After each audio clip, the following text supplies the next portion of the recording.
New York, Paris, Tokyo, to even Nepal and Oman. I've traveled to a whole variety of destinations, all the way from the Far East to the West. Undoubtedly, every one of these trips was memorable in its own way. But of these, if I were to choose one that remains the most crystal clear, it would neither be Oman that offered the most exotic culture, nor New York City that bustled with businessmen's passion. It would, interestingly, be a trip I took to Bangkok in the beginning of this year, a city where I grew up.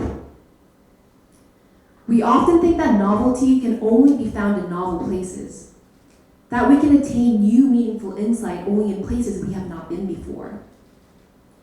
But revisiting a city where I once called my home, I could notice things I had previously overlooked.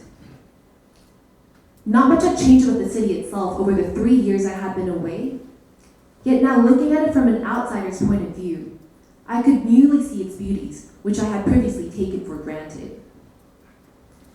The tropical weather, which I used to detest, no longer felt sweltering but warm. The local street food, which I did not even try a single time while living as a resident, no longer seemed unhygienic but absolutely mouth-watering. More than anything else, the cheap price, not just of the food but hotel, taxi, and more, took me by a pleasant surprise. This was likely a result of a new frugal lifestyle I was forced to adopt since moving to Korea, living off of my parents' monthly allowances. It wasn't just these physical aspects, though, that took me by surprise. Meeting my old high school friends who received undergraduate education in the United States, I could come to see how differently our disparate environments had shaped our outlooks on the world to be. Precisely, I could come to see how some of the Korean-minded mentality that had stealthily begun to settle inside of me. For one, I could immediately notice that I had become much more modest. It felt rather strange to hear my friends talk so overtly about their ambitious dreams, how they one day dream of becoming a CEO of a company, how they aspire to change certain policies of their country's constitutions, and especially more so, with absolute certitude. Former Korean peers, whom I personally deem much brighter, would think it unrealistic to have such grand dreams. They would concern themselves only with finding an okay job that could sufficiently satisfy their daily needs. Such difference in the level of self-esteem by different nationalities, in fact, is reflected through a research conducted at Bradley University.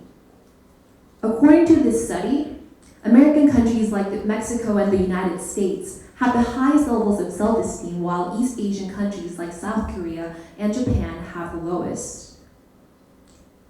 You may be wondering at this point, okay, why does this even matter? Why is this girl talking about self-esteem and in the middle of a traveling speech?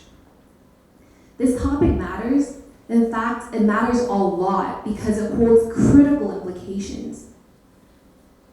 Studies carried out by numerous scholars from Madura to Campbell suggest that high self-esteem is positively correlated with coping mechanisms, goals, and expectancies, all of which are necessary to achievement. And as a matter of fact, I know that this is true because I'm beginning to see several friends from high school blossoming even more post-college.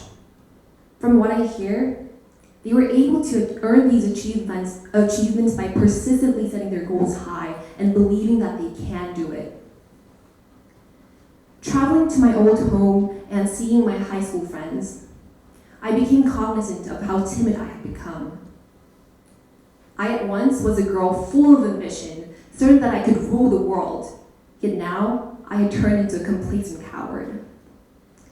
I at once regarded the entire globe to be my arena, yet now my perspective was confined within the Korean border. Though nothing about the trip to Bangkok was new, it was a new turning point for me. It not only made me aware of the unnoticed beauties, but also made me recheck upon myself. It offered me a new outlook on life. Sometimes, visiting the already known may open doors to the unknown. Thank you.